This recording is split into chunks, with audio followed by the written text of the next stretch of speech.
Javier Cabrera কি একটুর জন্য হলেও অনুধাবন করতে পেরেছেন তার কারণেই এই ভরাডুবি? এমন নত মস্তকে হামজা জামালদের স্টেডিয়াম ছেড়ে যাওয়ার দৃশ্য কি তার মাঝে অনুশোচনার তৈরি করে না? বোধহয় না। যদি তাই হতো এতক্ষণে নিজেই ঘোষণা দিতেন দায়িত্ব ছাড়ার। হংকংয়ের দিকে হেলে পড়া ম্যাচ নিদারুণ দক্ষতায় নিজেদের দিকে ঘুরিয়েছিলেন সমিত সোমরা, তবে তা ধরে রাখতে পারেন মুহূর্ত কয়েক, আর তাই হয়তো আফসোস আর আক্ষেপে হৃদয় হয়েছে তাদের চূর্ণ বিচূর্ণ।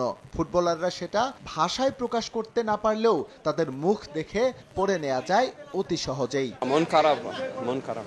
কঠিন খেলা ছিল, আমরা ভালোই তো যদি জিততাম, বাট কি করা যায়, খুব কষ্ট লাগছে। ৪৫ বছর পর বাংলাদেশের সামনে আবারও যে এশিয়ান কাপ খেলার সুযোগ এসেছিল তা এখন ফিকে। এই দায় কোনোভাবেই এড়াতে পারেন না হাভিয়ের কাবরেরা। এমন পরিস্থিতিতে তার ভবিষ্যৎ নিয়ে তড়িৎ সিদ্ধান্ত আসার কথা থাকলেও অদৃশ্য কারণে রক্ষণাত্মক কৌশলে বাফুফে। আমার মন্তব্য আমাদের post match analysis and briefing এর সময় আমি দিব। এখনো তো শেষও হয় নাই ম্যাচ, আমি করি, আমরা ফ্যানদেরকে নিরাপদভাবে বার করি, যেটা এইমাত্র বলেছেন, টিমটাকে নিরাপদভাবে একটু বার করি। আমাকে একটু সুযোগ করে দেন। আমাদের জন্য 23 জন প্লেয়ারই অত্যন্ত ইম্পর্টেন্ট, অত্যন্ত ইকুয়াল, যে কোনো এক সময় 23 জনেরই অ্যাবিলিটি থাকে খেলাটাকে ঘুরে দেওয়ার জন্য।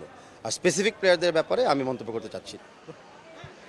এই ম্যাচ বাংলাদেশ কেন হেরেছে এটা বোঝার জন্য বা বিশ্লেষণ করার জন্য আসলে ফুটবল বোদ্ধা হওয়ার প্রয়োজন নাই।